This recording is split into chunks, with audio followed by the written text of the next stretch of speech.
Isa pong mapagpalang araw ng Panginoon. Kumusta po kayo? Salamat po sa Panginoon at maaraw po. Wala pa po yung si Leon. Sana panalangin natin na hindi siya sinlakas ni Christine.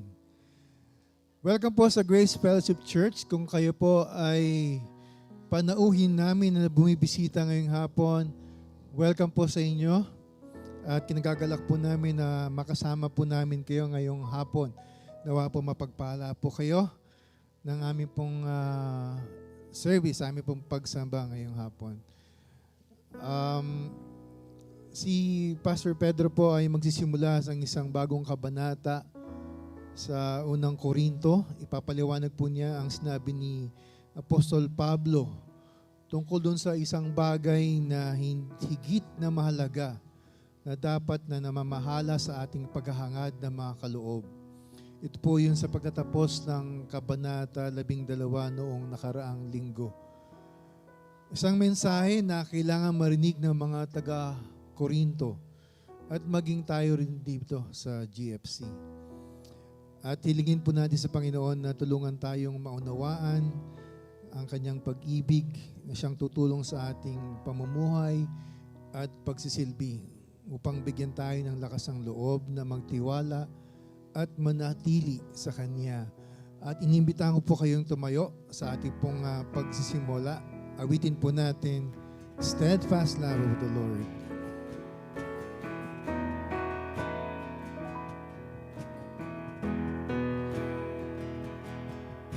The steadfast love of the Lord never ceases. His mercies never come to an end. They are new every morning, new every morning. Great is thy faithfulness, O Lord. Great is thy faithfulness.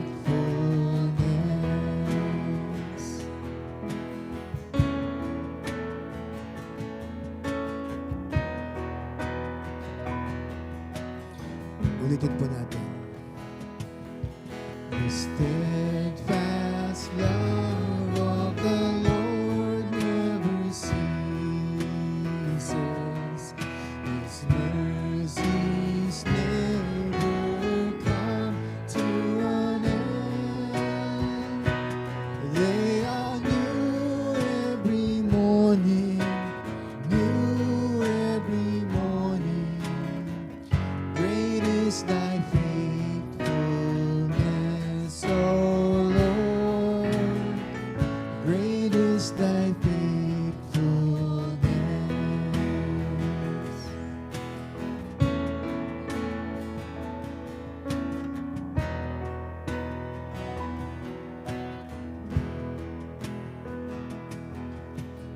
Pag-ibig ng Diyos ay di nagmamahal.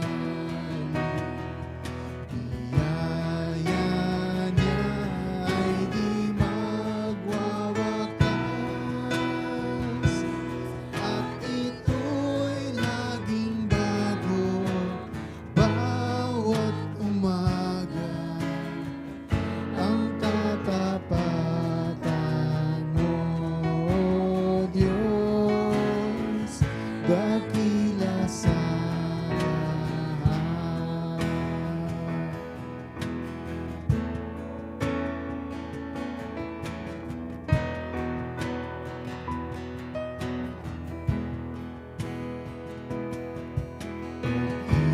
Pag-ibig ng Diyos ay di nagmamahal. Biyaya niya ay di magwawakas. At ito'y laging bago bawat umaga. Ang katapatan mo, O Diyos, dakila sa lahat. At ito'y laging bago.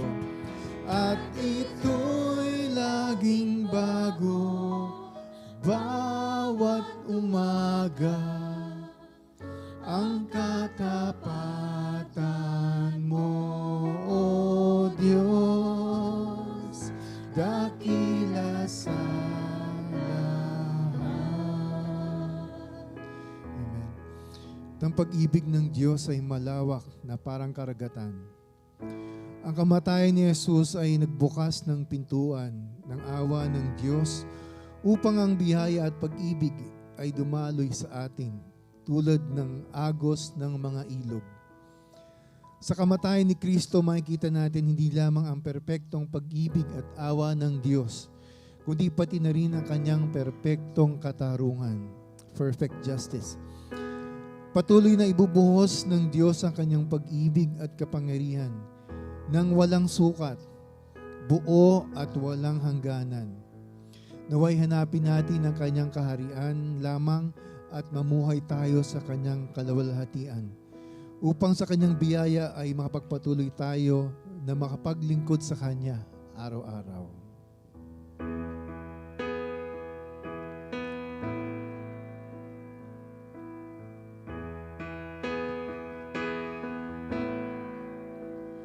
Here is love, vast as the ocean, loving kindness as the flood. When the Prince of life our ransom shed for us his precious blood, who his love will not remember, who can cease to sing his praise. He can never be forgotten throughout hell eternal days.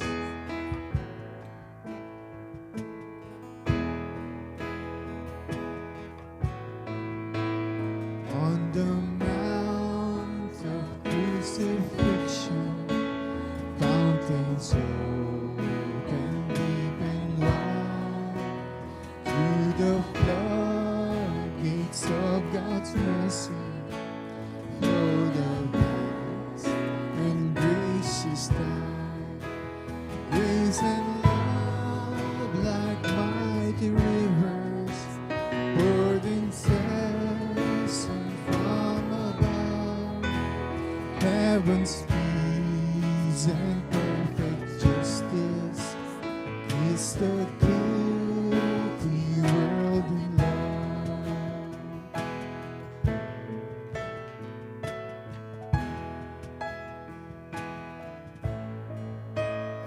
Here is love that conquered evil, Christ the firstborn from the grave, that has failed to be found equal to the light of him who saves.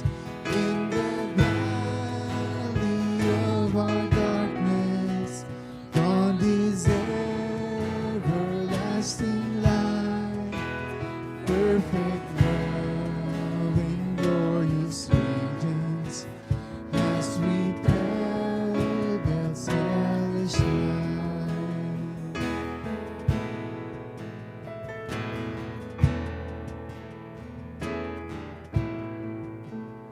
That same love beyond all measure, mocked and slain by hateful men, lives and reigns in resurrection and can never die again.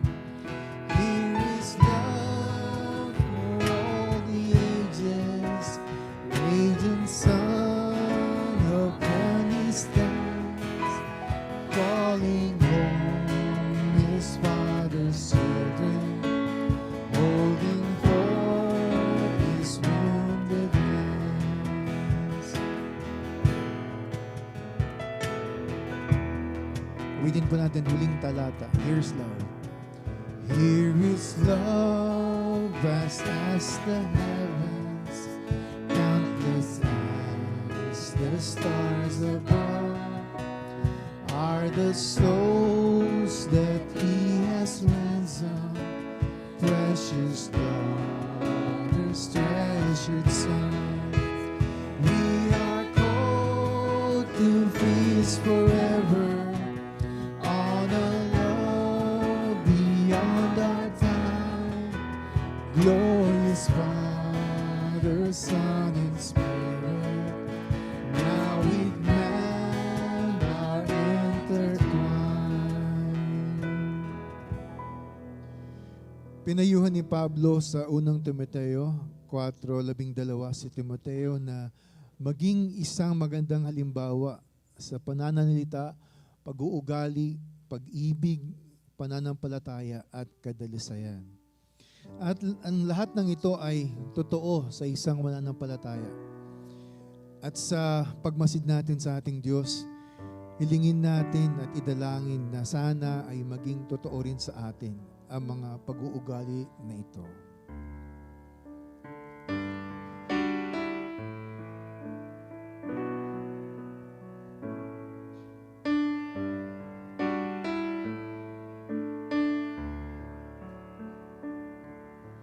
Unshakable, immovable,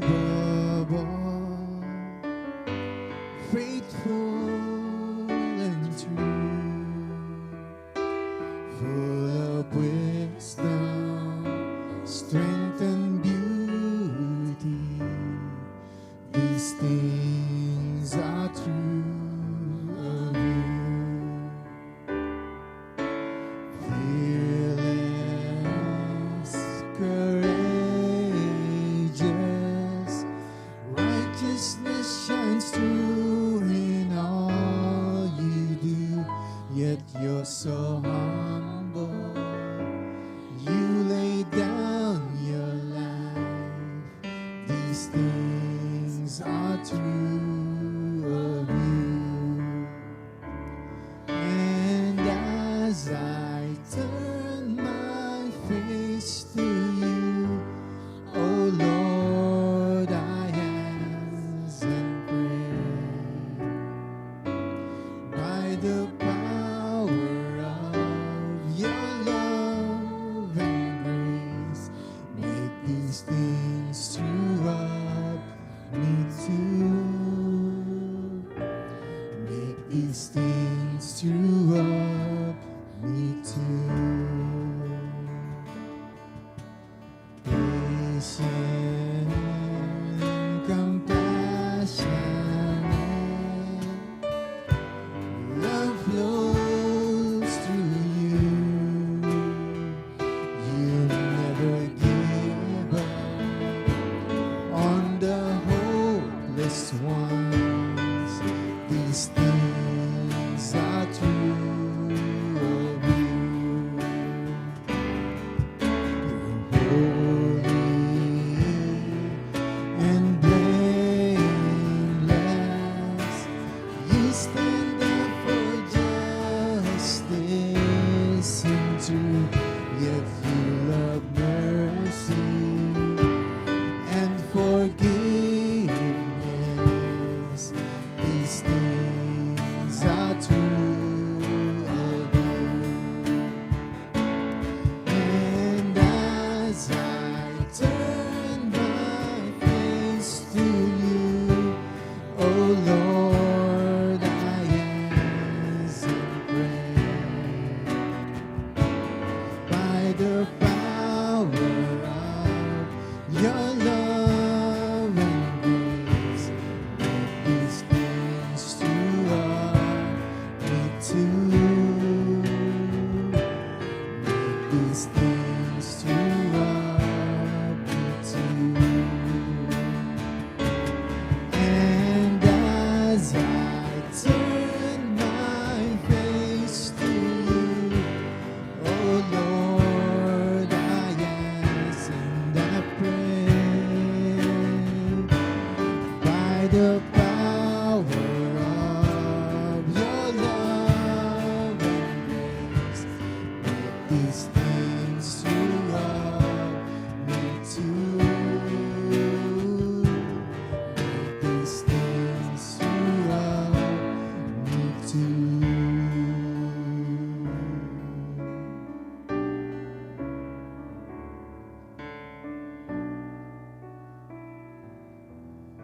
Amen. Manatili po tayong natayo para po sa pagbasa mula sa banal na kasulatan.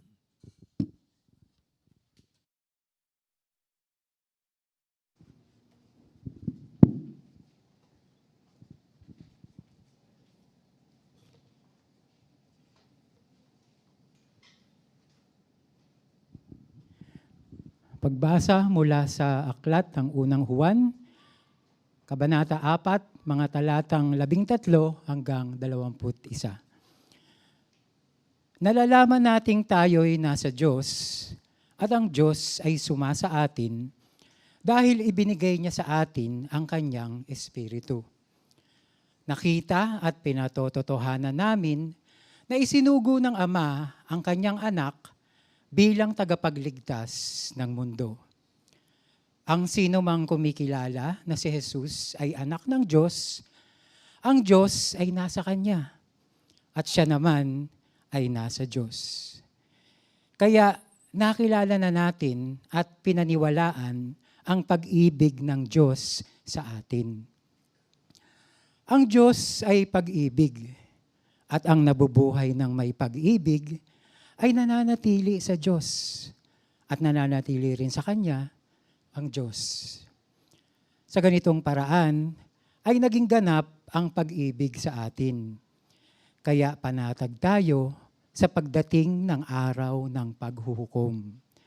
Dahil ang pamumuhay natin dito sa mundo ay tulad ng na kay Kristo. Walang anumang takot sa pag-ibig. Pinapawi ng ganap na pag-ibig ang anumang takot. Kung natatakot man ang isang tao, ito'y dahil sa takot na maparusahan. At ipinapakita lang nito na hindi pa lubos na natupad sa kanya ang pag-ibig. Umiibig tayo sa Diyos dahil siya ang unang umibig sa atin. Ang nagsasabing mahal niya ang Diyos, ngunit napopuot naman sa kanyang kapatid, ay sinungaling. Dahil kung ang kapatid niya mismo na nakikita niya ay hindi niya mahal, paano pa kaya niya magagawang mahalin ng Diyos na hindi naman niya nakikita? Kaya ito ang utos na ibinibigay sa atin ni Kristo. Ang taong nagmamahal sa Diyos ay dapat ding magmahal sa kanyang kapatid. Unang Juan, Kabanata 4, mga talatang 13 hanggang 21.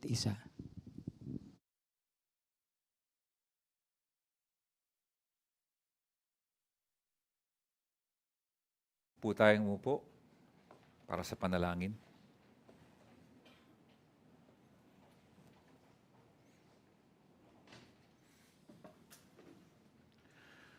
Tayo po'y manalangin.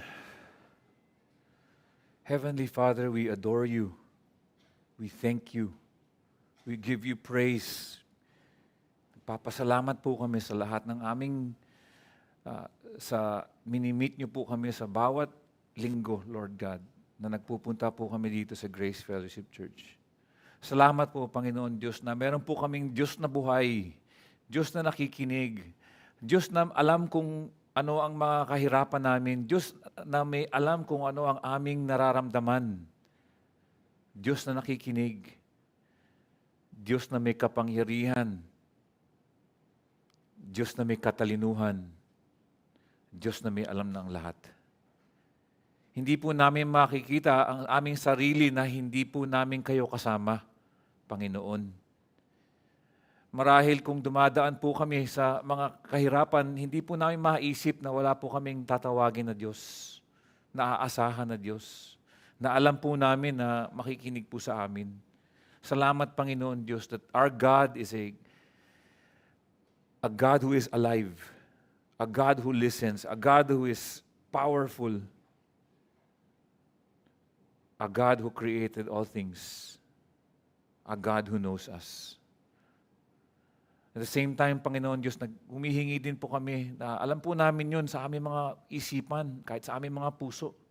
Ngunit humihingi din po kami ng kapatawaran. Dahil hindi po kami laging tapat po sa inyo.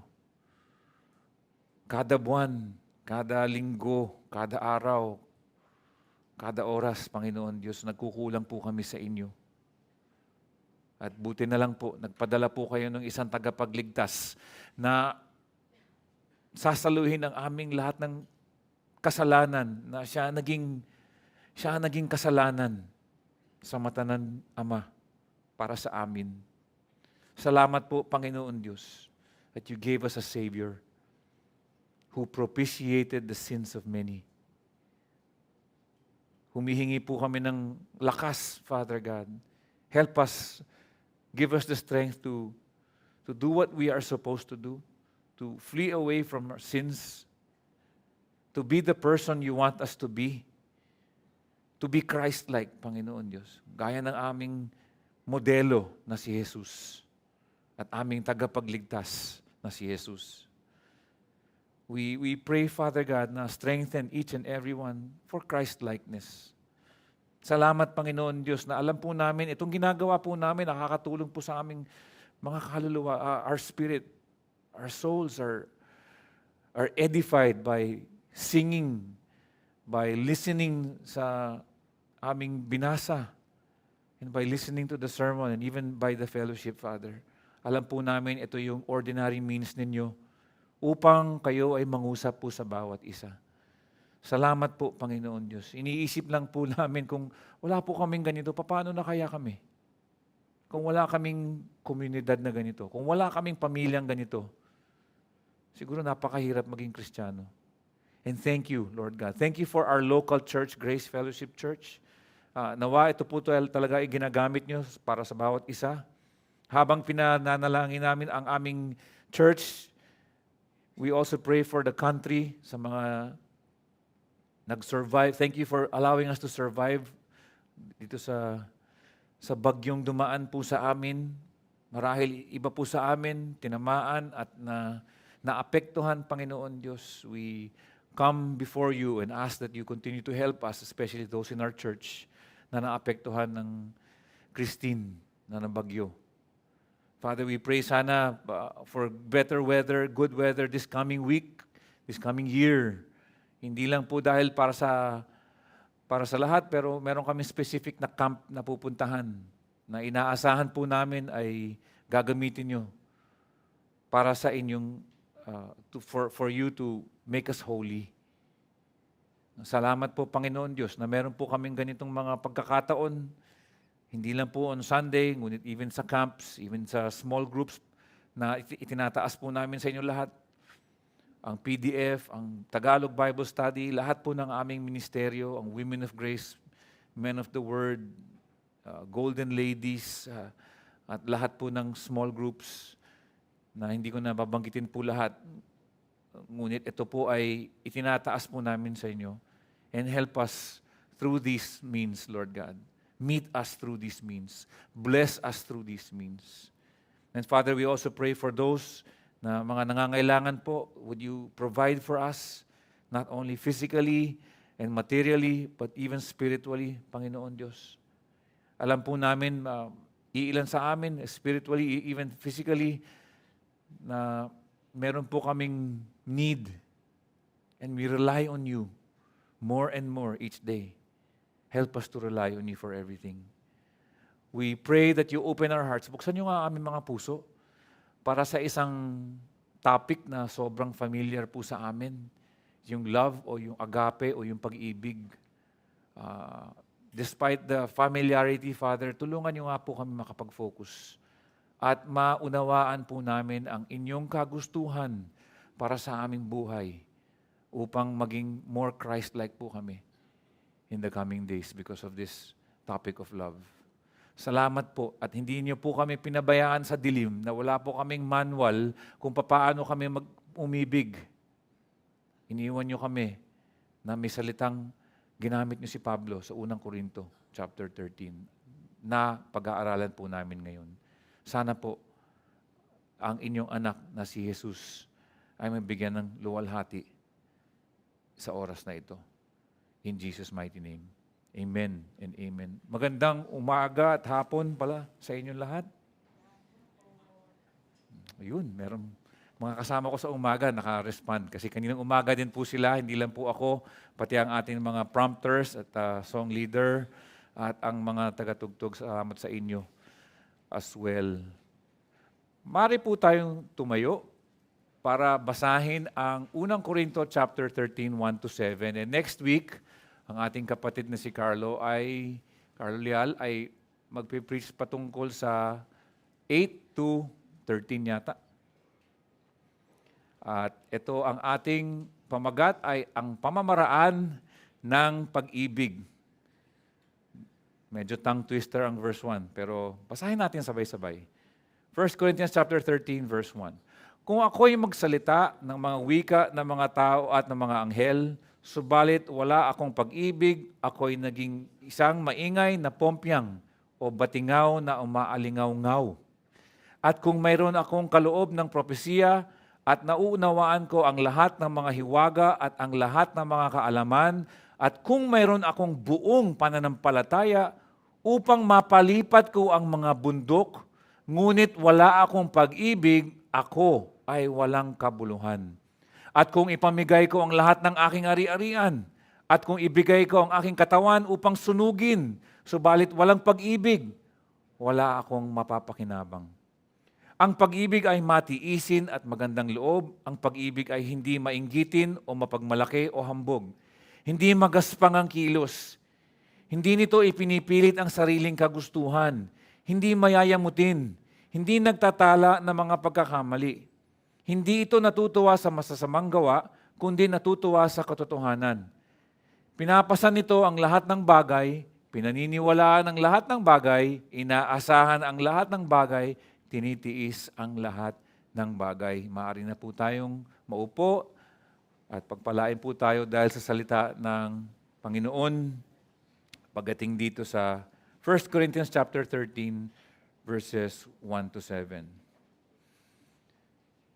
Natatawa ako kaninang umaga eh. Mas maraming matatanda yata. Alam na ng mga matatanda. Pero ang nagsimula tayo sa isang kanta. Baka alam niyo to. Love hurts. Love scars. Love wounds. And marks. Any heart not tough or strong enough to take a lot of pain. Take a lot of pain. Love is like a cloud, holds a lot of rain. Love hurts. Ooh. Ooh. Love hurts. Marahil marami sa inyo, kahit mga bata pa lang kayo, alam niyo na kung anong kanta yon, kanta ng Nazareth yon, at ang kanta ay ang Love Hurts. Sinabi ko rin kaninang umaga pag kinukuha po natin ang description ng pag-ibig galing sa mundo, matatawa po tayo eh. Ang sinabi ko nga kanina rin umaga is kung pwede nga tayong, paano mo kaya ilalarawan ang salitang pag-ibig sa isang alien? Paano kaya yun? Ano kaya ang gagamitin natin? Kung maaari natin burahin ang ating kahulugan ng mga naiisip natin tungkol sa salitang ito, baka magiging pakinabang po sa atin yun. Bakit? Kasi ang dami na natin iniisip eh. Kaninang umaga, tinitignan ko nga yung, nag-preach ako kaninang umaga, parang nag-preach ako ng 1 Corinthians 13, pero ang feeling ko lahat sila alam na nila. Parang kayo rin ba? Parang alam nyo na kung ano yung 1 Corinthians chapter 13, one of the most prominent or pinakasikat na patungkol sa pag-ibig. Pero kung meron tayong gagawin po ngayon araw na ito ang gagawin natin. Kukunin natin at gagawin natin sandalan ang konteksto ng mga Korinto. Kasi kapag pinag-usapan po natin ng pag-ibig, kung saan tayo pumunta. Di ba? Ang pag-ibig, the love of God, nako, ang laking topic nun. Pag tinignan mo sa systematic theology yung love of God, baka ganun kakapal yung makikita natin. Ngunit para mas madali para sa atin makaintindi, we will rely sa konteksto ng 1 Corinthians chapter 13, kung ano nangyayari doon. Si Pablo, hindi siya nag-imbento ng salitang pag-ibig. Ang salitang agape, na malamang alam niyo na po ang ibig sabihin ng agape, yung unconditional love nga na yan, ay hindi rin inimbento ng mga Kristiyano. Ito po ay nakikita po natin sa Lumang Tipan, ito po ay nakikita natin bago pa dumating si Jesus sa pamamagitan ni Homer na nagsulat ng Odyssey, ng Iliad at ang mga kasama niya mga poets. Di ba? Iba-iba sila. Ginamit na nila yung word na agape o ang unconditional love. Ngunit dun sa terminong yun, ang agape, ay ang Kristiyano ay maaring pinakamakakapakinabang dito sa salitang ito. Dahil, ito yung example ni Jesus. Ito yung ginawa ni Jesus, unconditional love. Ginamit ngayon naman ito ni Paul, at dito ipinapahayag ang kahulugan na nagpapahiwatig na ang buhay ng ang Kristiyano ay hindi pwedeng gumana kung wala ito. At si Pablo ay nagbibigay ng isang napaka-practical na mga halimbawa kung ano ang talaga ang ibig sabihin ng pandiwang pag-ibig. Nasabi ko, pandiwa in the English, it is called a verb. It is an action word. Ang pag-ibig, siyempre, alam na natin to, hindi ito yung feeling. Kaya naman ang gagawin po natin dito sa ating aralin is hihiwalay natin sa dalawang bahaging tatalakayin natin. First is yung verses 1, 2, and 3. And 4, 5, 6, and 7 ang second part. At dalawa po, ito isa ang pangangailangan ng pag-ibig at pangalawang part is yung kalikasan ng pag-ibig. Ngayon, sinabi ko nga sa inyo, napakahirap i-describe ang pag-ibig. So gagawin natin, kukunin natin yung context. Anyari. Ano ba nangyayari dito sa first century Corinthian church na ina-address ng ating apostol na si Pablo? Makikita natin dito, parang nagpapasiklaban yung mga tao. Parang meron silang showdown. Nagkakainggitan sa spiritual gifts. Para siyang, galing, nagtatype habang nagsasalita ako. Para siyang, parang iniisip ko, walang pulpito, may dalawang grupo ni Pablo, grupo ni Cephas, di ba? Grupo ni Barnabas, tapos nandun sila sa stage. Tapos may isang mga representative sila, nag-showdown sila. Pero dito, spiritual gifts. Dito nakikita natin sa mga reels natin, baka one-on-one basketball o kaya showdown sa mga dance showdown. Pero parang gano'n na nangyayari. Yun na nai-imagine ko sa isang iglesia in the first century. Pero dapat, ito ay sanang malinaw na sa lahat ng mga mananampalataya sa Korinto, na pagkatapos sabihin sa chapter 12, sana dapat alam na nila na walang sino man ang magiging kapuri-puri sa pagkakaroon ng anumang spiritual gifts. Dahil ang mga regalo ay ibinigay ng Diyos at para ipakita ang kanyang kapangyarihan. Hindi para sa tao mismo. Tandaan natin ang sinabi sa 1 Corinthians, 1 Corinto chapter 12 verse 11, ang lahat ng ito ay pinakilos ng iisa at gayon ding Espiritu na namamahagi sa bawat isa ayon sa pasya ng Espiritu. Pinag-uusapan nila dito is the spiritual gifts and sinasabi these are empowered by one Spirit.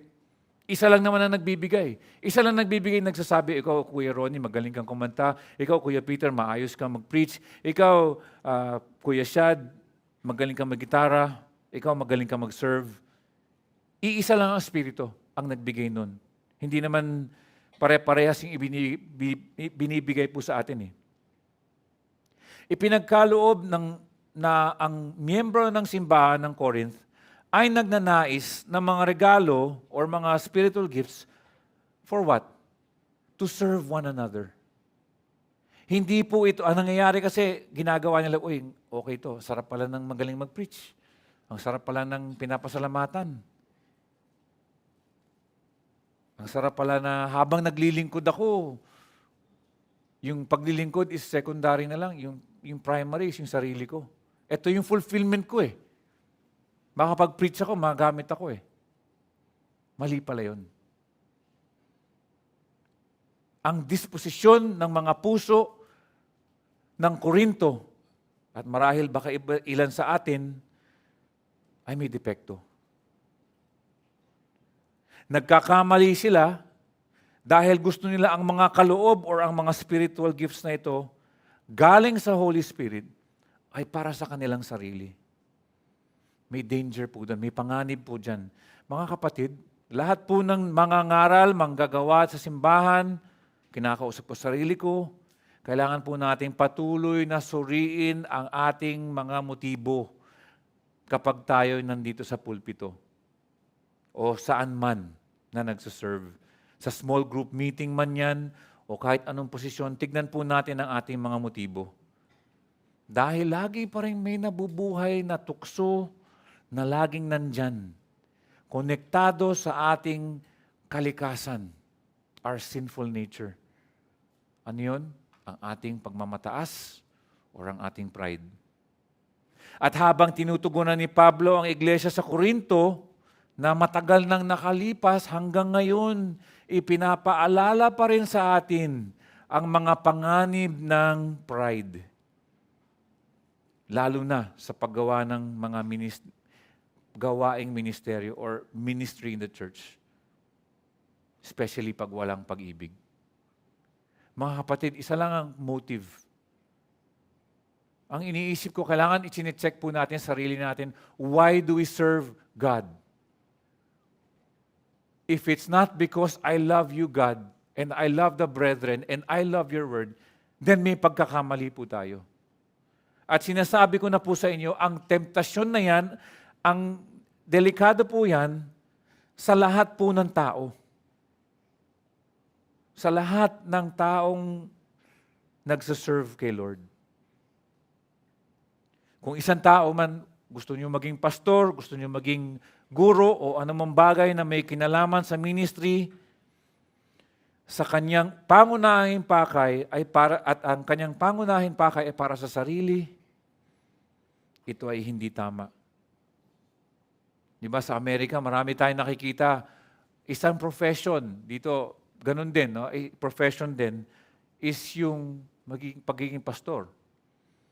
Pero kung yun ang nanguna po, ay gusto niya maging pastor so that it will become his profession and it is not out of the love for God, then may problema tayo.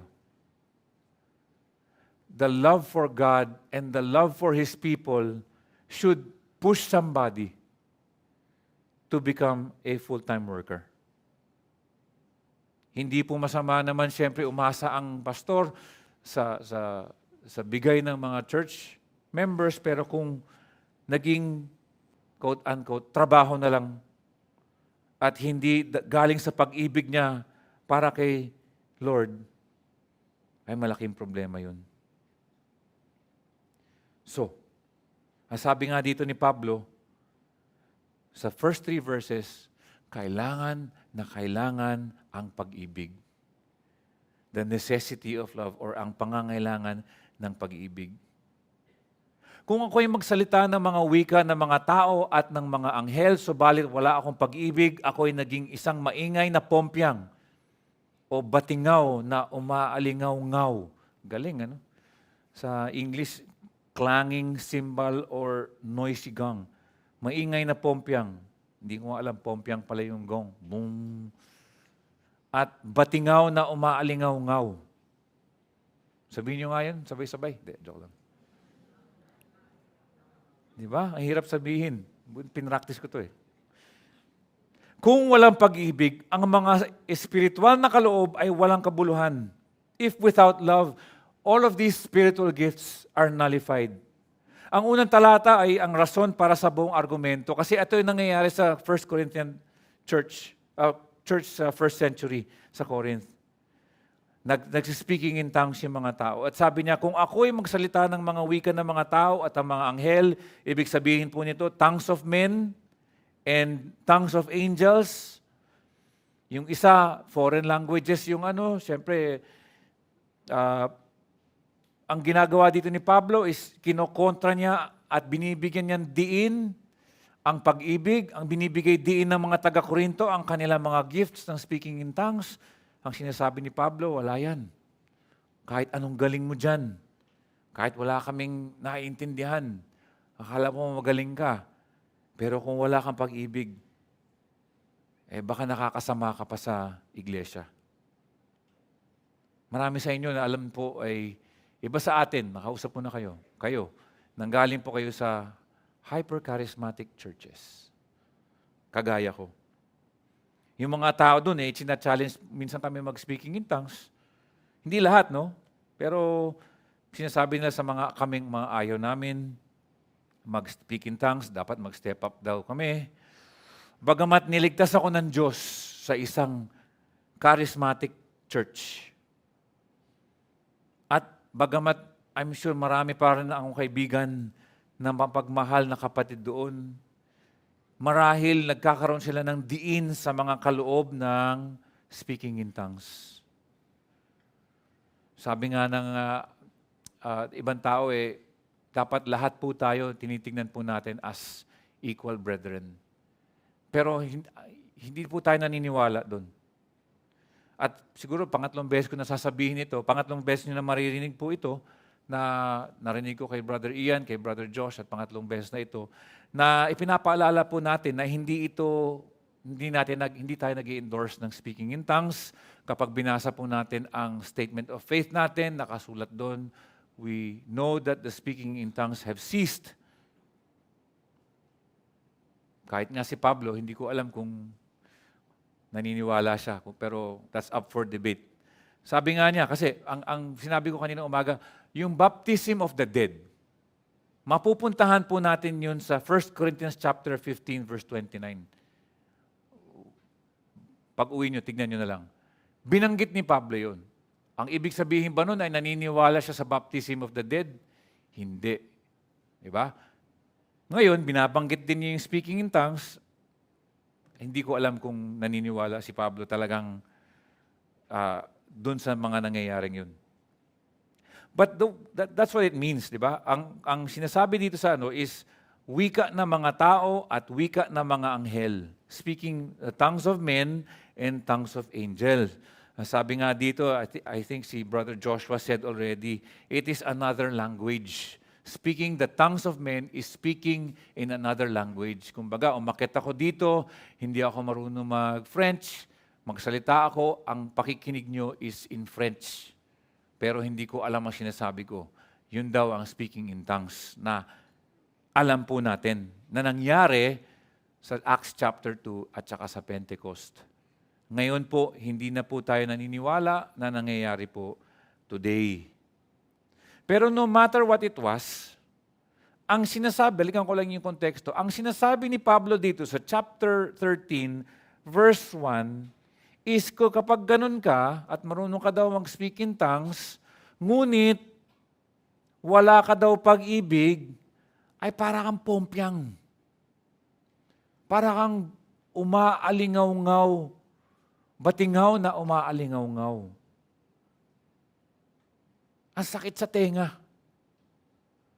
Speaking in tongues ka nga, pero wala kang pag-ibig, mayabang ka, hindi ka iniisip mo na sarili mo, ang galing mo mag-speaking in tongues. O ang comparison nun, parang may isang batang maliit, may drum set dyan, nakikipag-usap ka, gusto mo makipag-fellowship kay Ronnie o kaya sa akin, nag-uusap tayo, may drum set dyan, tapos may isang bata, palo lang ng palo, pang, pang, sa cymbals. Di ba nakakairita yun? Yun ang sinasabi ni Pablo. Magaling ka. May spiritual gift ka. Wala kang pag-ibig. Nakakairita ka. Nakakairita ka. Annoying.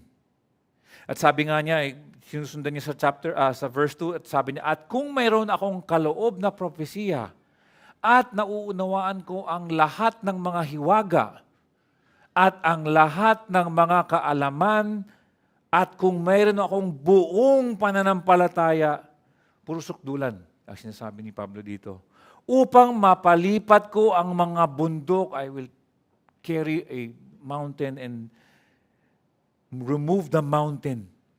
Ngunit wala akong pag-ibig, ako ay walang kabuluhan. Mga kapatid, sanay na tayo dito sa wikang ito. Minsan ginagamit po natin sa pag-ibig. Wala yung asawa ko, ngunit hindi ko naman ginamit sa kanya to. Yung mga, I will move mountains for you. I love you to the moon and back. Siya nagsabi sa akin ito. Wala siya eh. Sa bahay siya eh. Kaya kaninang umaga, hindi ko nasabi yun. Pero sanay na po tayo at sa katunayan, ginagamit natin ito kapag nagsasalita tayo upang mag-exaggerate, upang mag-prove ng point. At ito din ang ginagamit ni Pablo when showing love. Kung ano dapat ang love. Sa mga naglalaro ng 2K, sa mga naglalaro ng, alam mo yung maxed out yung settings. Sliders nakatodo.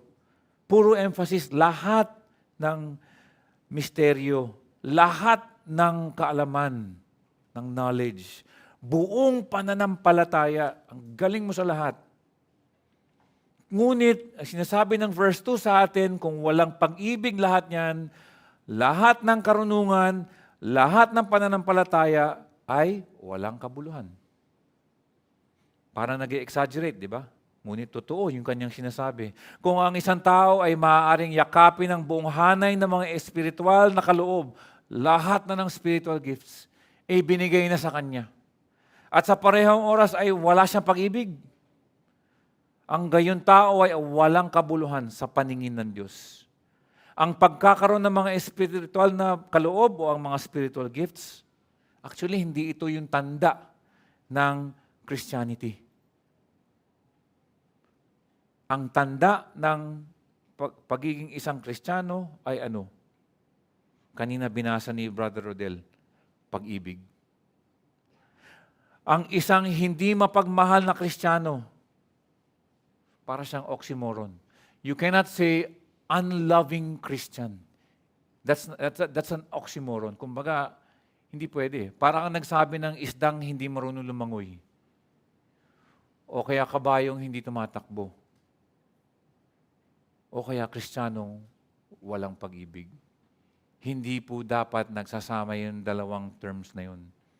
Sinasabi sa ating konteksto na ang kanilang espiritualidad ay nagpakita ng ebidensya ng lahat ng uri ng mga problema sa pag-uugali. May reference naman tayo sa chapter 8, di ba? Sabi niya, knowledge puffs up. Kaya nga ginamit dito ni Pablo karunungan. Ang karunungan daw, it puffs up. Nagmamalaki yung tao kapag may kaalaman.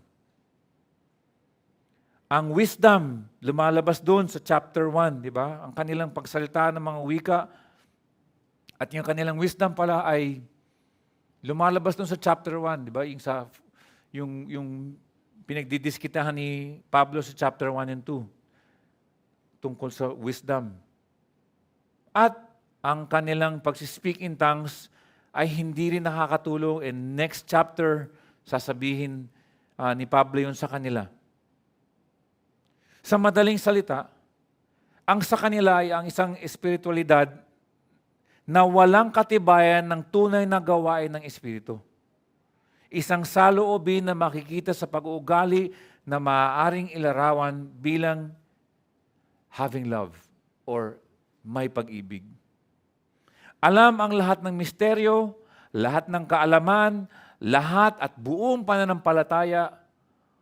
Kung walang pag-ibig, ang sabi ni Pablo ay walang kabuluhan. Siya nagsabi nun. Galing sa Diyos yun.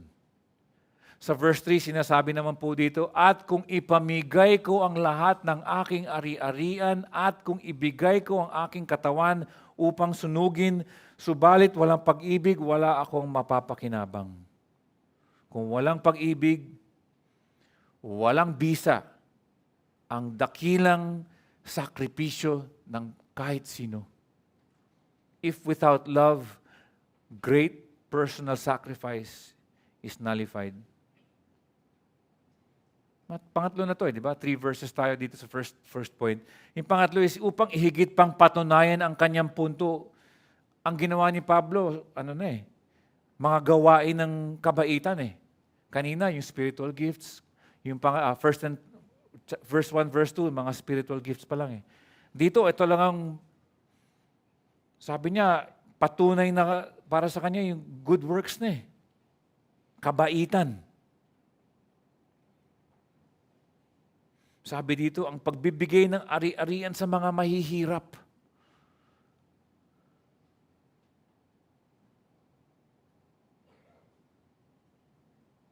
Ang katawan upang sunugin, pero may ibang mga manuscript, iba ang sinasabi dito, pero hindi na natin pag-uusapan. Subalit walang pag-ibig, wala akong mapapakinabang. Alam natin, di ba, sabi ni, if I give my possessions to feed the poor, sa English, sa Tagalog, sa MBB tag, hindi lumalabas eh. Ito po ay nanggagaling, may sinabi si Kristo patungkol dito eh. Makikita natin sa Marcos chapter 10 verse 21 eh. Sabi ni si Jesus nagsabi na nito si Jesus pagtingin sa kanya ay minahal siya at sinabi, isang bagay lang ang kulang sa iyo. Humayo ka, ipagbili mo ang lahat at ibigay mo ang salapi sa dukha at magkakaroon ka ng kayamanan sa langit at pumarito ka, sumunod ka sa akin. Si Jesus na nagsabi niyan. Ang tanong ko is, paano sasabihin ni Pablo? Paano masasabi ni Pablo na ang gayong mapagmahal na gawa ay walang pakinabang sa chapter 13 verse 3?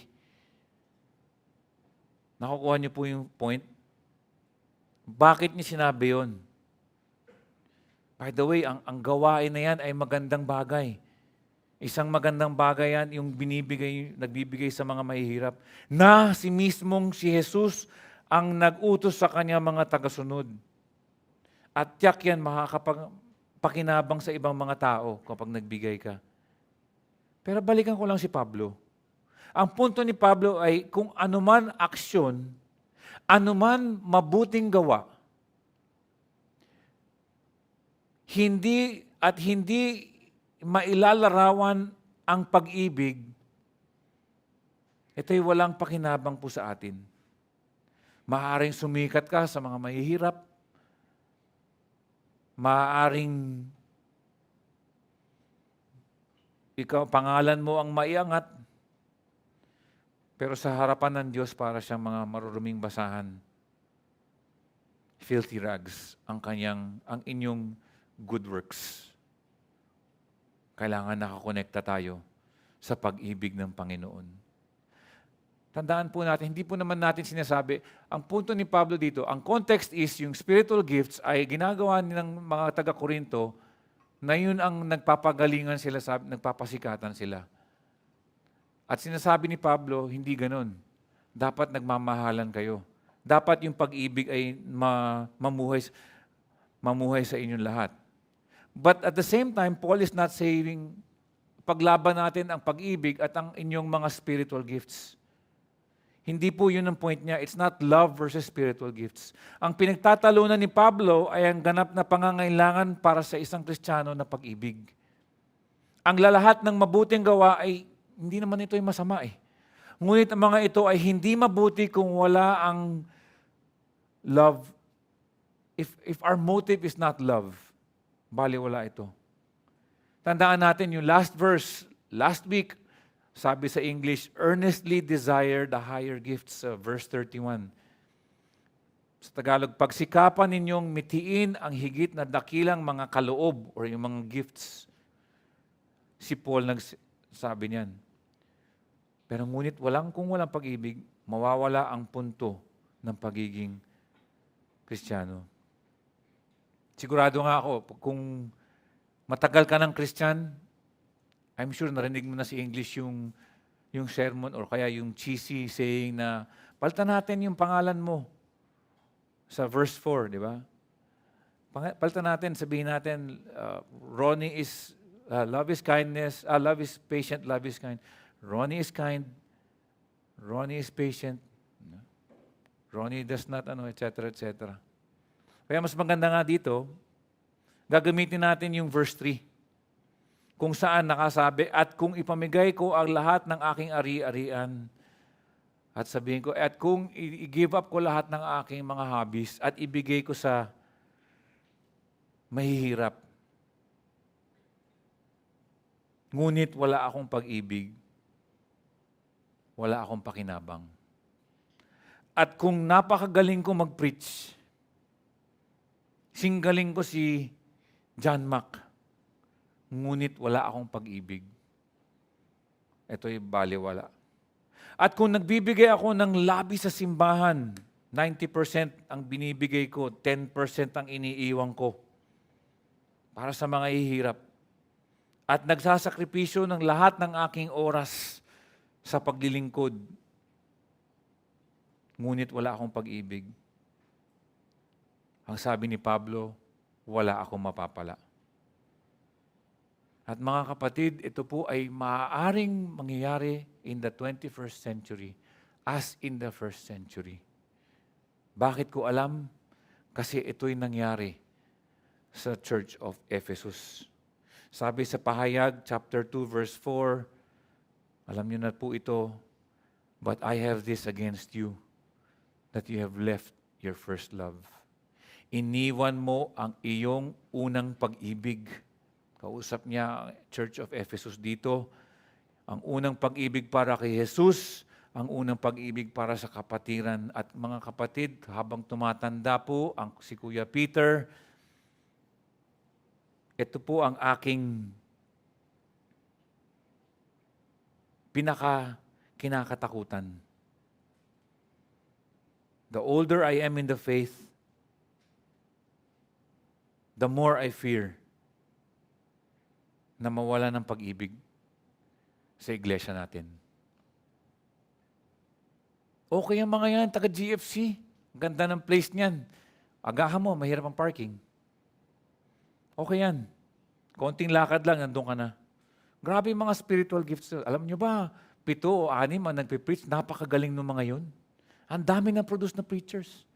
Alay nako, ang ganda ng order of worship po nila.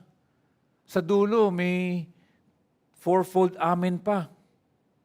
Next week pa yun. Ang ganda ng worship hall. Dala kang jacket kasi malamig. Pero if anything siguro, kulang lang sila sa pag-ibig, sa caring, tsaka parang medyo cold masyado yung mga tao dun. Aray ko po. Yun po hindi natin gusto.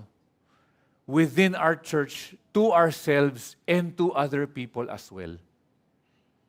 At kung alam ko, itong 1 Corinthians chapter 13, ay pinreach na siguro 100 times all around the Philippines, all around the world. Pero kung may maiuwi po tayo, ito po yun. Na ang pag-ibig sa bawat isa, dito sa loob at sa konteksto ng Grace Fellowship Church, ay hindi natin uunahin ang ating sarili. Ngunit uunahin natin ang pag-ibig. Alam niyo po, meron kami isang experience ko more than a decade ago, in 2010. Unang beses ko pumuntang Shepherd's Conference ni John MacArthur sa California. Kasama ko po si Christina. Ang ShepCon kasi Wednesday, Thursday, Friday. Pagdating ng Sunday, ini-encourage po lahat ng bisita kami, kasama mga aming asawa, na mag-attend doon kay John Mac. Siyempre naman, di ba? Gagawin po namin yun. Abay, nagulat kami. Kasi ang action po ng bawat na isa, bawat kilos mo ay talagang sobrang caring ang church na yun. At alam ko naman, siguro nung Monday pa lang, ina-announce na, or the Sunday before that, ina-announce na, oy, mga kaibigan, mga taga-Grace Community Church, marami po tayong mga bisita next Sunday, mga pastor, mga elders, mga church workers galing sa Asia, Africa, Europe. Maging mabait kayo, so eto naman kaming dalawa ng aking asawa, gulat na gulat. As in, paupo pa lang ako, at naghahanap pa lang kami ng mukha kaming mga Asians na baguhan, naghahanap pa lang kaming ganun. Humihiwalay na yung mga upuan Pag upo ko, naka-jacket ako dahil malamig. Pag ganun pa lang ako, dalawang matanda, isa sa kaliwa, isa sa kanan, tinatanggal ang jacket ko. Sabi ko, wow, sana ganun din po kami. Nananalangin lang ako. And I'm sure, sabi ko nga sa inyo, I'm sure sinabihan sila. It was rehearsed, but it blessed us and gave us a wonderful impression about that church. I know that church is not perfect. And our church is not perfect. But love is an action word. Hindi na pwedeng, mahal na mahal ko si Brother Ronnie. Paano niya malalaman? Kaya bibilang ko mamaya ng Starbucks yan. Love is an action word. So to have love means to act lovingly, and to act lovingly means, as exemplified by our Lord Jesus, actively seek the benefit of others, the benefit of someone else, just like Jesus. He who had no sin became sin for our benefit. Diba? Ang may pinapagawa sa atin ang Panginoon, hindi naman siya magpapagawa ng hindi niya ginawa eh. So siya nagmodelo po nito. At yun din po ang pinapagawa po sa atin. Sabi nga sa Roma chapter 5 verses 6 to 8, sapagkat noon tayo ay mahihina pa, sa tamang panahon si Kristo ay namatay para sa masasama. Sapagkat bihirang mangyari na ang isang tao ay mamatay alang-alang sa isang taong matuwid. Bagamat alang-alang sa isang mabuting tao ay marahil ay may mga ngahas mamatay. Subalit pinatutunayan ng Diyos ang kanyang pag-ibig sa atin, na noong tayo'y mga makasalanan pa, si Kristo ay namatay para sa atin. Gayon din yung apela ni Pablo sa atin. Sa kanyang isip ay ganap ng imposibleng mapalugdan ng Diyos maliban sa motibo ng pag-ibig sa Diyos at pagmamahal sa mga kapatiran. Kaya nga sabi niya sa unang tatlong talata na tinatalakay natin, grabe yung bigyan niyang diin eh. Sa the need or the necessity of love. Sabi niya, lahat po ng ginagawa niya sa Corinth, kapag walang love, itigil niyo na yan. Kitang-kita ang apela ni Pablo dito. Pagkatapos niya mag-apela, sinasabi niya, kailangan ng pag-ibig, hindi pwedeng walang pag-ibig, ito ngayon ang pag-ibig. Ito na ngayon ang nature of love. Sa second point po natin, at verse 4, sa unang part, ang sabi dito, ang pag-ibig ay matiisin at magandang loob. Love is patient and love is kind. Alam niyo po, dito sa verses 4 to 7, may 15 verbs used to refer to love. At syempre, wala naman tayong oras iisa-isahin po natin, hindi na. Ngunit, ito ay parang action words, di ba? Love is patient. Ang pag-ibig ay matiisin at magandang loob. Ito, hintuan po natin to. One is passive, matiisin, and the other is active, magandang loob. In English, love is patient or long-suffering. Yun yung passive. Love is kind. Kindness is active. Alam niyo po yung passive is yung pinipigil yung isang sarili. Ang active po ay ikaw naman ang nagbibigay ng positively giving something.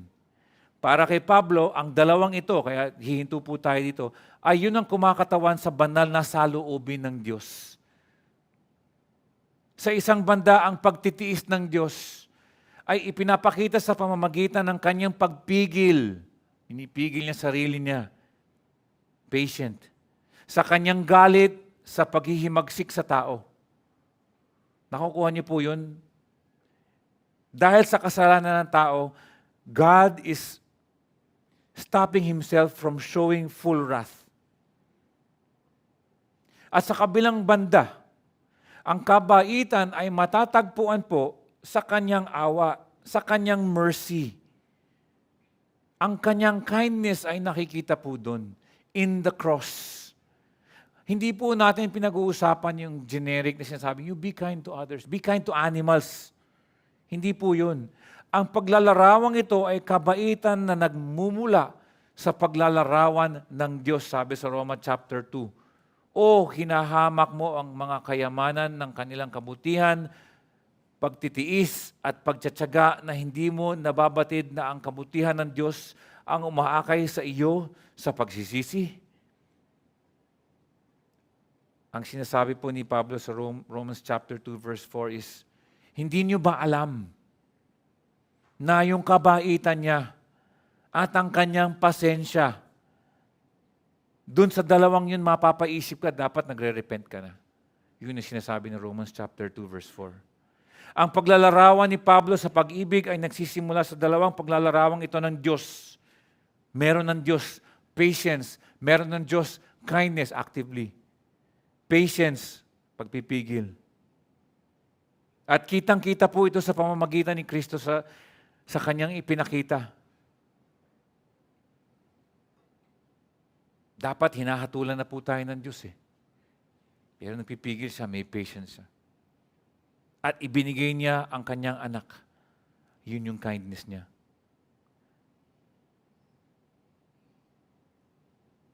Tandaan, ano ang konteksto ni Pablo? Dito, yung sinasabi po natin, matiisin, hindi po ito, patience is a virtue, sabi nga. Di ba? Pero at this point in time, patience was not a virtue. Sa konteksto ni Pablo sa first century Corinth, hindi yung pagpasensya mo na yan. Hindi po ganun eh. It was a readiness to retaliate o kaya bumawi ang nagiging virtue nung araw na yun eh. Patapangan na tao. Matapang yan si brother, wag mong iinisin yan. Wag mong babanggitin na tungkol sa buhok niyan. Makisig yan. No araw ganun.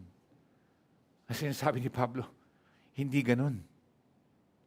Matiisin ka. Yun ang virtue. Sabi sa verse 4 to 6, ang pag-ibig ay matiisin at magandang loob, patient and kind. Ang pag-ibig ay hindi mainggitin o mapagmalaki o hambog, not jealous, does not brag, and is not arrogant. Hindi magaspang ang kilos, hindi ito ipinipilit ang sariling kagustuhan, hindi mayayamutin, hindi nagtatala ng mga pagkakamali, does not act unbecomingly, does not seek its own, it is not provoked, does not take into account a wrong suffered, does not rejoice in unrighteousness, but rejoices with the truth. Diba? After yung dalawa, patience and kindness, which are positive, sinusundan ito ng 7 pandiwa na dapat hindi kumikilos kung paano hindi kumikilos ang pag-ibig. Di ba? Parang sinasabi ni Pablo dito sa mga taga-Korinto, mga taga-Korinto, kayong lahat ay dapat magkaroon kayo ng pag-ibig. Kung wala ito, hindi mo ipapakita ang tunay na spiritual gift. Kahit na nagsispeak in tongues ka pa. Baliwala yan kung wala kang pag-ibig. Sabi ni Pablo. At ano nga ba ang pag-ibig? Ito ay ang pag-uugali kung sa paraang kabaligtaran ng ginagawa ninyo. Ganito dapat. Parang sinasabi ni Pablo, ang pag-ibig ay dapat matiisin, hindi kayo matiisin. Ang pag-ibig ay magandang loob, hindi magagandang loob nyo. Ang pag-ibig hindi mainggitin. Nagkakainggitan kayo eh. Mapagmalaki o hambog, ang yabang nyo eh. Sabi ni Pablo. Not rude. People were polite, dapat. Hindi dapat pinipilit yung kung anong sa tingin mo tama. Sariling kagustuhan mo, dapat inuuna mo yung ibang tao. Ang daming sinabi ni Pablo dito. At hindi ko na siguro iisa-isahin dahil medyo nawawala na tayo ng oras. Tandaan natin, ito, GFC. Bawal ang inggitan. Sabi sa unang Corinto chapter 12:26, kapag ang isang bahagi ay naghihirap, lahat ay naghihirap na kasama niya. O kapag ang isang bahagi ay pinararangalan, sama-samang nagagalak ang mga bahagi. If one member suffers, kung may isa nagsasuffer dito sa ating mga miyembro, lahat po tayo apektado. Naalala ko nga, namatay yung aso ko eh. Sorry mahilig kami sa aso eh. Eh, nalaman po namin kailan. Alam niyo po yun eh. Nakakahiya nga, nag-iiyakan kami dun eh. Di ba? Anong ginawa niyo? When you saw us suffering, lahat po kayo nagpunta sa amin. Eh, lalo kami naiyak. Kala niyo nakakatulong kayo, sorry brother. No? Eh, lalo nakakaiyak eh. Buti na lang, yung iba sa inyo, magpadala na lang ng mga pansit sa bahay. Okay lang. Pero this is what, ito ang church. Ito yung pag-ibig na sinasabi po natin. Sinisimplihan ko na lang. If one member suffers, all suffer together. If one member is honored, all rejoice together. Hindi po pwedeng na, ang galing nung ginawa ni Brother Dwayne sa Bible study namin. Dapat mas magaling ako dun. Dapat mas marami akong sabihin patungkol sa love of God dun. Hindi eh. Ang galing nung ni Brother Dwayne, nung Bible study niya, natutuwa tayong lahat. Hindi po nag-iinggitan, hindi mapagmalaki, hindi po hambog, hindi po magaspang ang kilos. Okay pala, politeness pala is correct.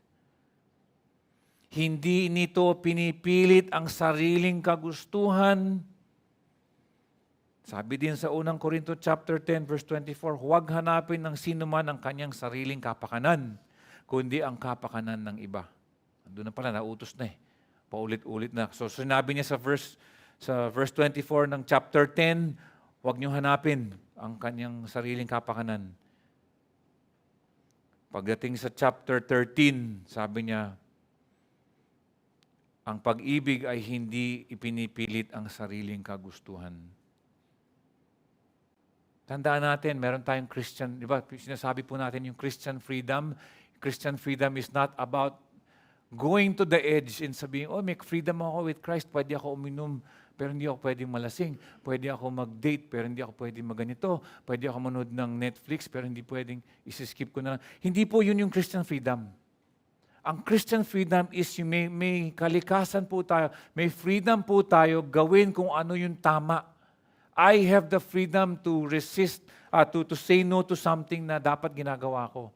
Ang example ko kanina umaga, kung meron isang Muslim na bagong convert at paborito ko ang Barrio Fiesta Crispy Pata. Hindi ko po siya dadalhin doon para sa aking, wala namang masama, kumain ako eh. Pero dahil sa pag-ibig ko dun sa kapatiran kong bago na masastumble, ang sasabihin ko sa sarili ko, tsaka na. Hindi ko uunahin ang sarili kong kagustuhan dahil nakaschedule na ako dun sa crispy pata na yon na ang sauce nin is suka, toyo. Alam nyo na. Sarap, di ba? Ngunit sasabihin ko, tatanggalin ko na yung aking kagustuhan, hindi tayo kakain nun. Because it is my freedom to do what is good. It is my freedom to love a person by saying, hindi ko ipipilit ang aking sariling kagustuhan. That's what Christian freedom is. Sabi nga ni Pablo din sa Filipos chapter 2, verse 4, huwag tignan ng bawat isa sa inyo ang kanyang sariling kapakanan, kundi ang kapakanan ng iba, ang pag-ibig. Kung gusto mong topic ng pag-ibig, kahit anong chapter sa Bible meron. Sa pagpapatuloy, sabi dito, hindi mayayamutin, hindi nagtatala ng mga pagkakamali. Dami pa. It keeps no record of wrongs. Meron tayong short memory pag may pag-ibig ka sa iyong kapatiran, yung ginawa sa'yo 15 years ago, doon pa sa kabilang church, dapat hindi mo nadala yun. Yung ginawa sa'yo last week, pag humingi na ng patawad, tapos na. Yun daw ang itsura ng pag-ibig. It does not count wrong. Maganda nga payo ni Pedro dito sa unang Pedro chapter 1 verse 8. Hindi ninyo siya nakikita gayon may inyong iniibig. Bagamat ngayon ay hindi ninyo siya nakikita gayon may inyong sinasampalatayanan. At kayo'y nagagalak na may galak na hindi maipaliwanag at puspos na kaluwalhatian at nagkamali po ako ng kinat and paste ko. I-Englishin ko na lang. At tignan nyo na lang. Above all, sabi sa English, keep loving one another earnestly, since love covers a multitude of yung mga sins against us nawawala. Mali ako dun. Verse 6, hindi ito natutuwa sa masamang gawa, kundi natutuwa sa katotohanan. So, minsan ito, nagiging pag-ibig kasi ang love, minsan na mamask o nagkukunwaring ayaw mong pakilaman yung isang tao eh. Parang may disclaimer tayo of sometimes we're being too tolerant and hindi na natin tinitignan kung ano yung tama sa mali. Pero sabi dito, ang pag-ibig daw ay hindi natutuwa sa masasama o sa masamang gawa, kundi natutuwa sa katotohanan. It does not rejoice in unrighteousness, but rejoices with the truth. Kumbaga, hindi kailangan po natin matuwa sa katotohanan. At ang example ko dito, minsan meron tayong mga kaibigan na gumagawa ng kasamaan. Minsan nagsusupport sila ng mga mali. At for the sake, kunwari, for the sake of love, tatahimik na lang po tayo. Hindi po ganun yung pag-ibig. Ang pag-ibig ay hahabulin mo ng ebanghelyo. Ang pag-ibig ay i-explain mo sa kaibigan mo kung ano yung ginagawa niya na mali. Kumbaga, ang parang analogy is may nasusunog na bahay at sobrang mahal mo yung mga taong nasa loob, pero ang hihimbing ng mga tulog. Eh ayaw mong istorbuhin yung tulog. Sasabihin mo, hindi ko na lang sila gigisingin kasi mahal ko sila eh. Sayang naman ang tulog. Hindi, di ba? Yung katotohanan, nasusunog na yung bahay, hahatakin mo isa-isa yun.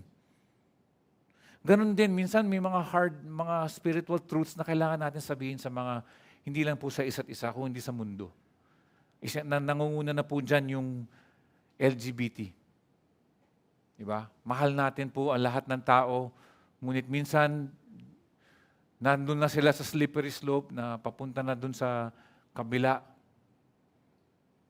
At hindi po natin pinipigil. Kailangan po natin sabihan ng katotohanan.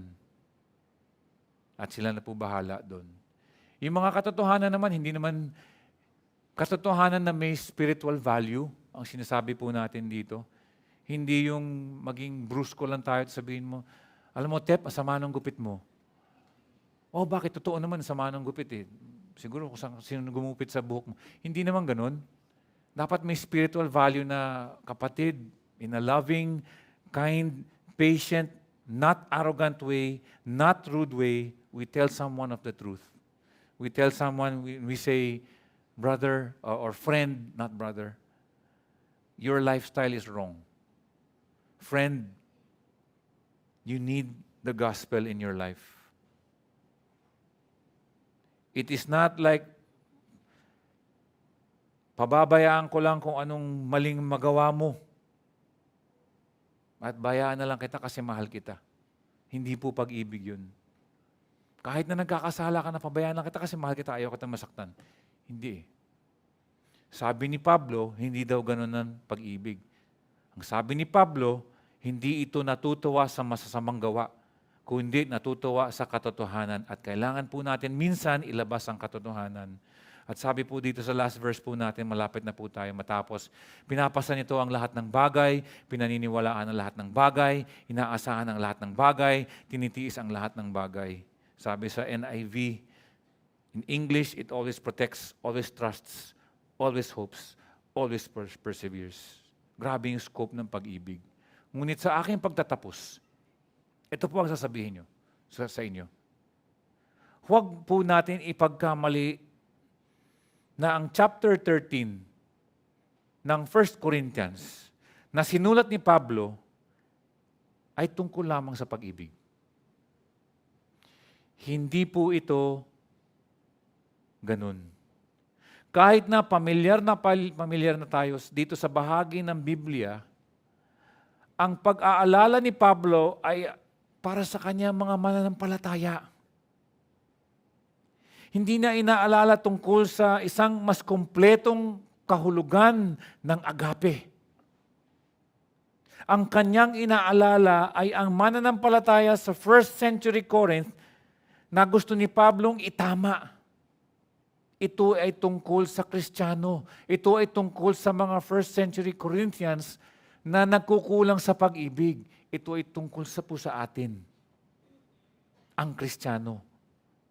Ang issue ay hindi sinusubukan ayusin ang meaning ng pag-ibig, kung ano ay ibig sabihin ng pag-ibig. Ang issue ay yung taong nagkukulang ng pinakamahalagang sangkap ng Christianity, which is the love. Alam mo, ang Tesla, ni Elon Musk, nagbebenta ng mga robots. Lumabas yung pagka-80s. $20,000 darating next year sa 2025. Ang mga robot na ito ay pwede niyong gamitin sa bahay upang silbihan po kayo. At ito ilalabas, I'm sure, mapagpasensya itong mga ito, mababait itong mga ito, hindi mayabang itong mga robot na ito. Wala man lang pre-programmed kasamaan ang mga makinang pwede mo orderin. Mukha siya mga robot, mga tao. Parang Android ba, kumbaga. Bakit ko nilalabas yun? Kasi lahat yung robots niya may patience, baka may kindness dahil sa ginagawa. Di ba? Mapagpasensya, hindi sila mayabang. Pinapakita ko lang kasi hindi yun yung point eh. Yung point ni Pablo is yung Kristiyano na walang pag-ibig.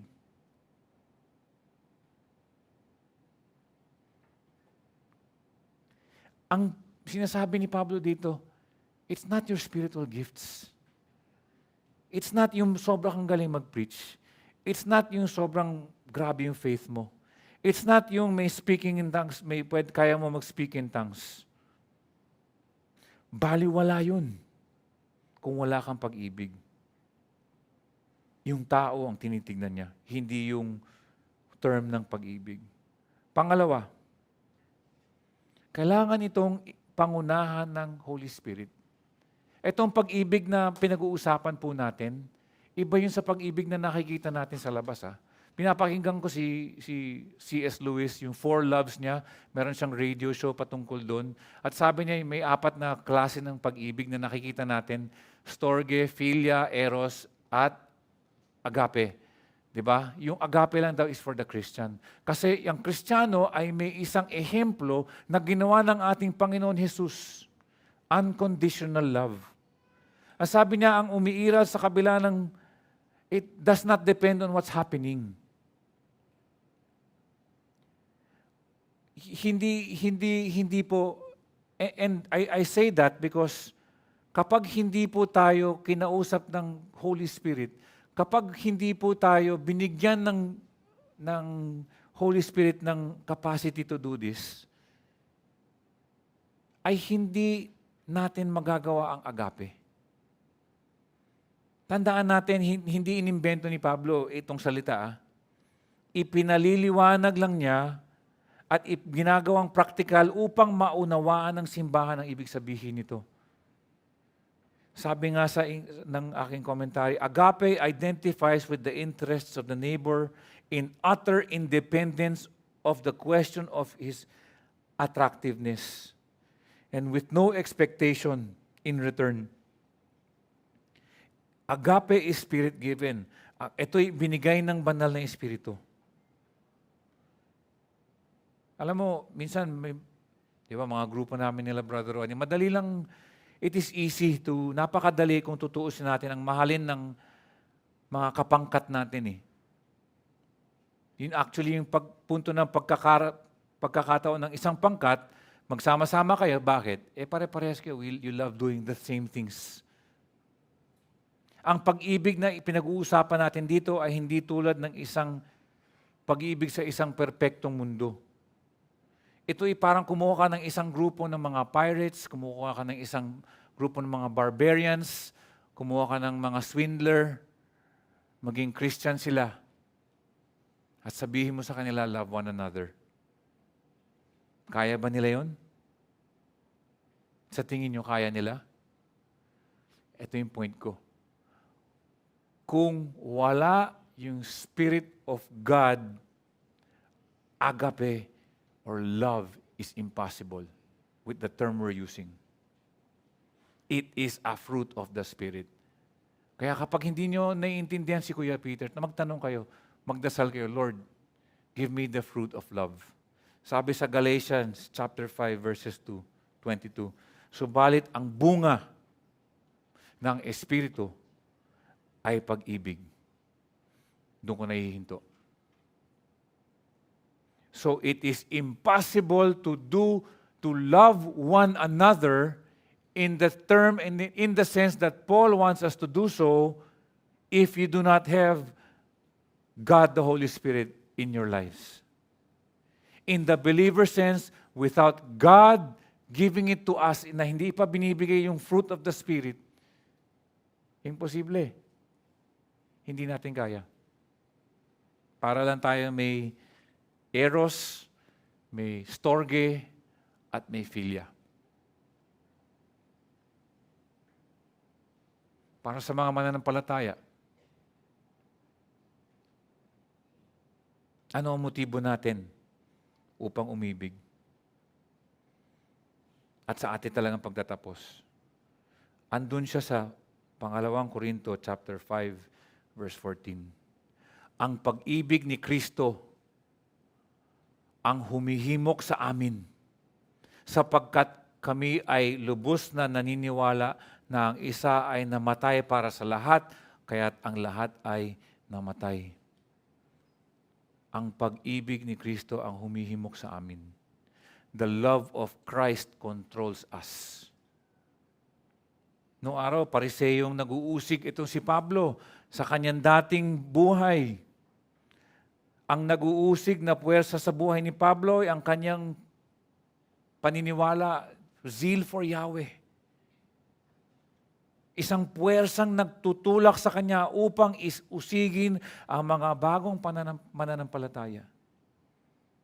Nung nakilala niya si Jesus, ngayon naman ang pag-ibig ay pumalit bilang sa nagkokontrol sa buhay niya at sa nagkokontrol sa buhay natin, na pumepuwersa sa atin sa gitna ng ating pagkatao.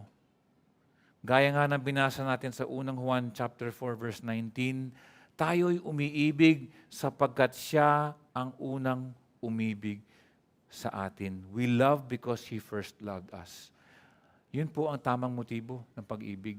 Kung hindi po natin nararamdaman ang pag-ibig ng Diyos, kung hindi po natin nauunawaan kung ano ibig sabihin ng ginawa ng Panginoon Diyos sa atin, kung hindi pa natin nauunawaan yung kaligtasan po natin, at hindi po natin alam yung forgiveness, yung pagpapatawad, paano pa tayo makakapagpatawad na ibang tao? We love because He first loved us. Yun po ang sermon patungkol sa 1 Corinthians chapter 13, verses 1 to 7. Patuloy po natin, pag-uusapan po yan, yung verses 8 to 13 sa ating next session. Jesus, Jesus, Jesus, crown Him Lord of all.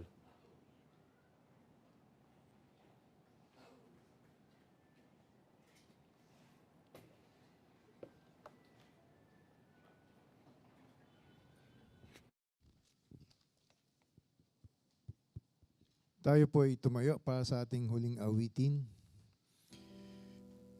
Nawa ang biyaya at kapayapaan ng Diyos ay magpanatili sa ating mga puso at isipan sa pamamagitan ng Kanyang pag-ibig at pagmamahal sa atin.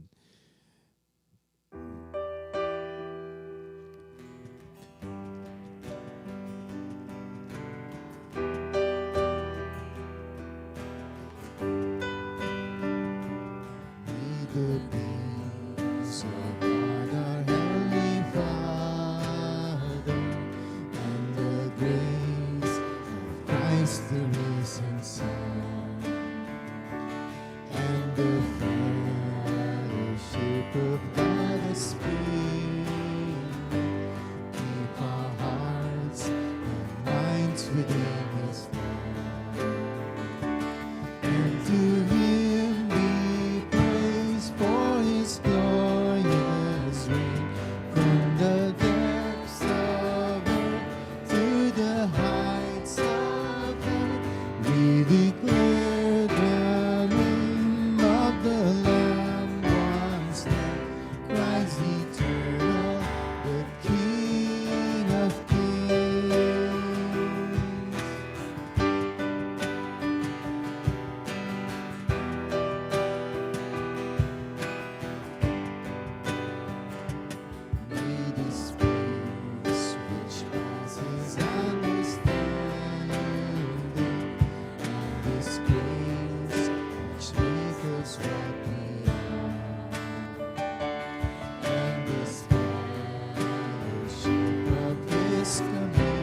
Salamat, Brother Ronnie. Mga konting mga paalala po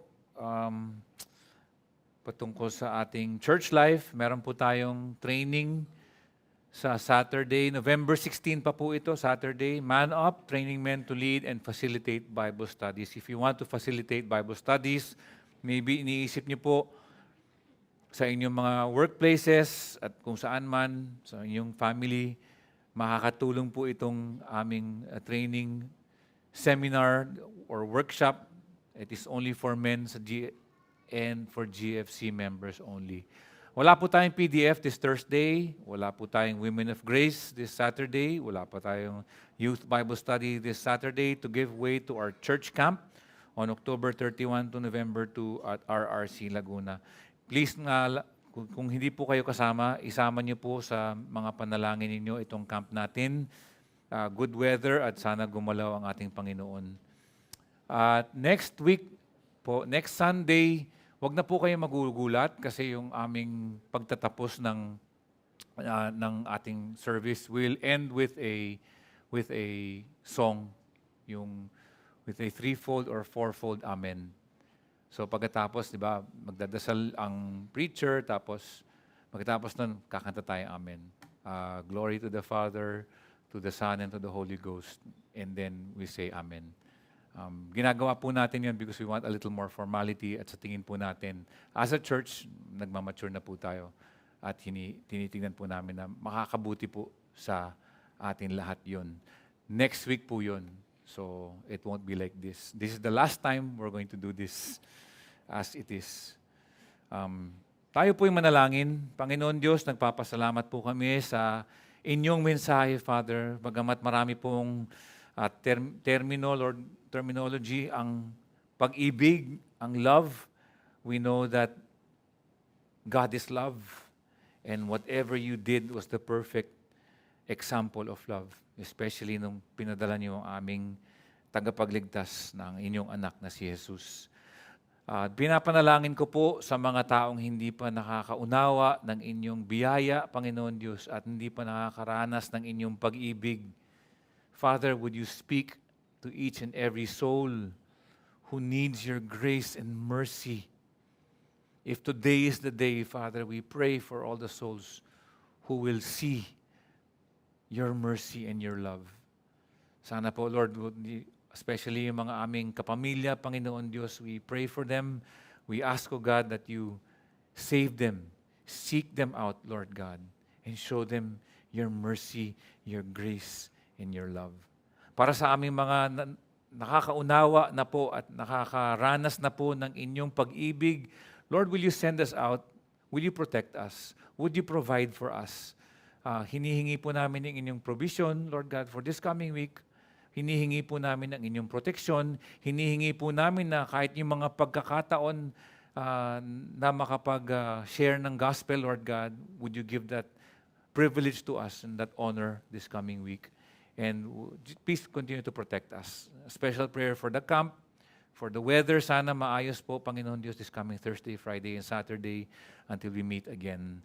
And may the Lord bless you and keep you, and may the Lord make His face shine upon you and be gracious to you, and may the Lord turn His face toward you and give you peace. And the people of Grace Fellowship Church says, Amen.